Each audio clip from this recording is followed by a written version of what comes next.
Este é o canal Disco Livro e Fé. É um prazer tê-lo aqui. E no sintetizador de hoje estarei dando continuidade à síntese do livro O Mestre do Amor, de Augusto Cury. Se você não viu o vídeo anterior, seria bom assisti-lo antes. Jesus caminhava lentamente. Sua cabeça pendia sobre seu peito. Estava, portanto, sem condições físicas e psíquicas para se preocupar com mais nada, a não ser consigo mesmo. Entretanto, ao ouvir os gritos da multidão que o amava, parou e ergueu os olhos. Viu os leprosos e os cegos que curou, as prostitutas que acolheu, bem como inúmeras mães carregando seus filhos no colo. Então, quando todos pensavam que ele não tinha mais energia para raciocinar e dizer qualquer palavra, fitou a multidão, focalizou as mulheres e disse: Filhas de Jerusalém, não choreis por mim, chorai antes por vós e por vossos filhos. Jesus parecia dizer: Por favor, não chorem por mim, estou morrendo, não se preocupem comigo. Preocupem-se com vocês mesmos. Vocês já têm problemas demais. Chorem por vocês mesmas e por seus filhos. Mas o mestre da vida disse algo enigmático. Comentou que, se faziam aquilo com o lenho verde, muito pior fariam com o lenho seco. Queria dizer que, se os romanos davam a ele um julgamento injusto, apesar dele ser tão amável e justo, o que não poderiam fazer aos judeus? Talvez estivesse alertando as mães a se preocupar com seus filhos, pois dias dramáticos viriam. Talvez estivesse antevendo a destruição dramática de Jerusalém pelos romanos no ano 70. A destruição de Jerusalém foi um dos capítulos mais angustiantes da história da humanidade e poucos o conhecem.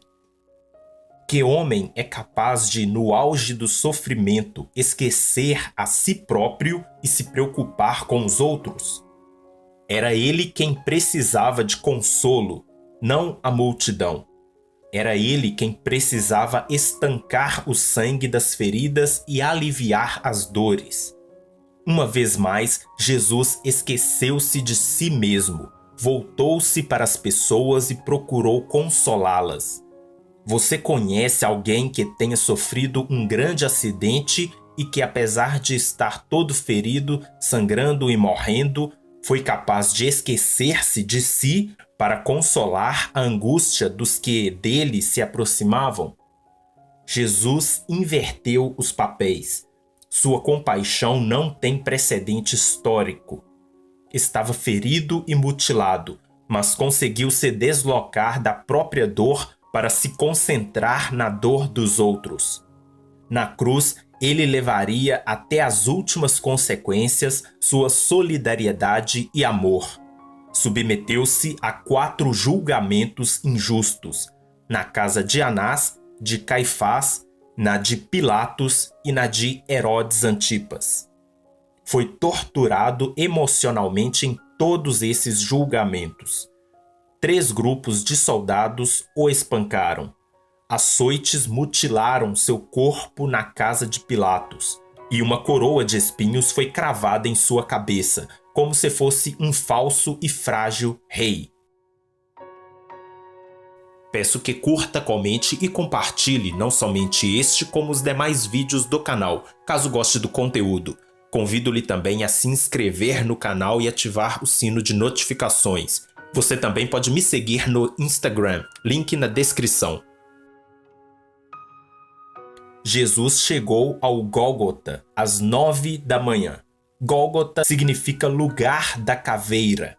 Por isso recebe também o nome de Calvário. A multidão estava apavorada e o réu estava exausto e profundamente fatigado.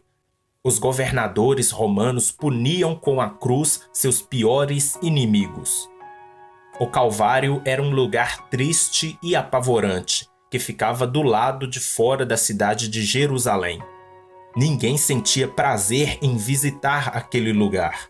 Entretanto, O homem Jesus penetrou na alma dos habitantes da cidade e arrastou multidões para lá. Os romanos aprenderam o ato da crucificação com os gregos, e os gregos com os fenícios. A crucificação era uma punição cruel. O criminoso ficava por longas horas, em alguns casos até por 2 ou 3 dias, até morrer de hemorragia, desidratação, insolação e falência cardíaca em uma cruz. O Império Romano usava a prática da crucificação como instrumento de domínio. Os gemidos de uma pessoa crucificada ecoavam por meses a fio na alma dos homens, gerando desespero e medo. O medo os controlava e os fazia submeterem-se à autoridade política. Ao chegar ao Calvário, os soldados romanos davam uma bebida anestésica ao condenado, vinho misturado com fel e mirra.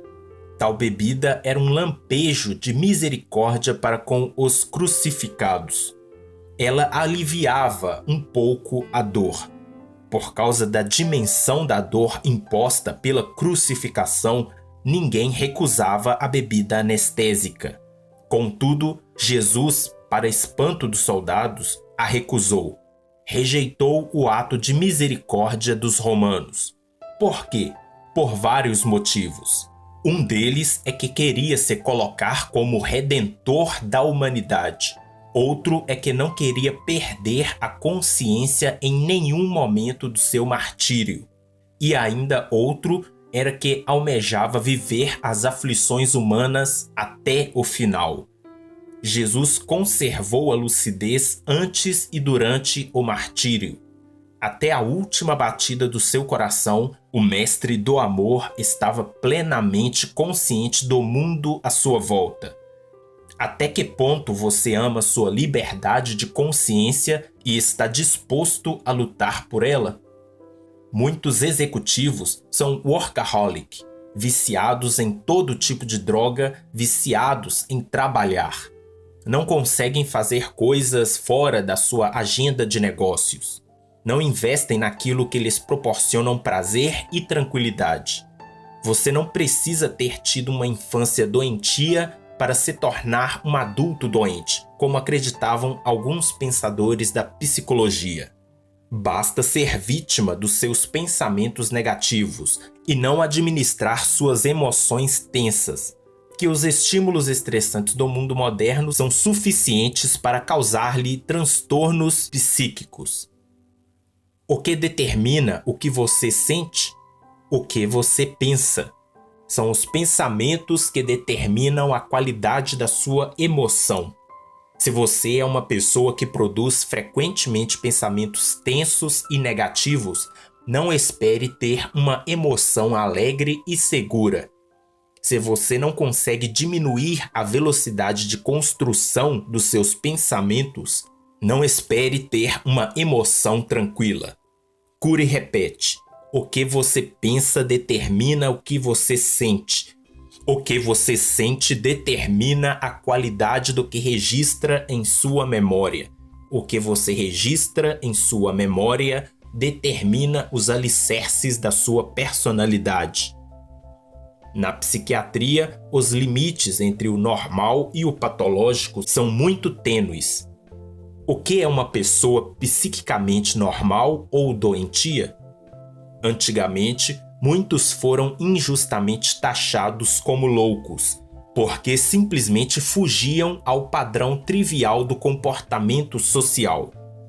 Devemos respeitar a cultura, a religião, as características de personalidade e até os maneirismos dos outros. Se você não é capaz de respeitar as pessoas que o rodeiam porque elas são diferentes de você, então não será capaz de respeitar a si mesmo, pois não se perdoará quando falhar e perceber que não é perfeito. Quais parâmetros seguros do que é normal e anormal na mente humana? Será que é impossível estabelecer parâmetros universais para definir a sanidade psíquica?